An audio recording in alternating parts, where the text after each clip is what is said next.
उधर मुजफ्फरगढ़ के मकाम पर दरियाए चनाब में सैलाबी सूरत हाल से मुताबिक बस्तियां ज़ेर आब आ चुकी हैं। इलाका मकीनों के मुताबिक आम के बागात और जानवरों के चारे की फसल पानी में बह गई है। इसी पर मजीद तफसीलात दे रहे हैं हमारे नुमाइंदे राव कामरान। पर मौजा चक रोहाड़ी में मौजूद है। यहाँ पर सैलाबी सूरत हाल की बात करेंगे। आपको बताएंगे तकरीबन बस्ती में जो है कहीं 8 फुट कहीं 10 फुट जो है वो इस वक्त पानी जो है बस्तियों के अंदर जो है वो दाखिल हो चुका है। यहाँ पर जो फसलात हैं वो मुकम्मल तौर पर पानी में जो है वो डूब चुकी हैं। कैमरामैन अगर आपको दिखाएंगे चौधरी जवाद, तो मैं आपको दिखाऊं यहाँ पर ये आम के बागात और खड़ी फसलें जो है वो पानी में डूब चुकी हैं। इलाके के लोग भी मेरे साथ मौजूद हैं।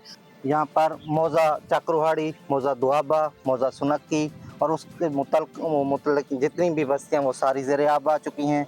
इसमें ख़ास तौर पर जानवरों के चारे, सब्जियात, फसलात और आम के बागात को दरिया ने बुरी तरह मुतासर किया है।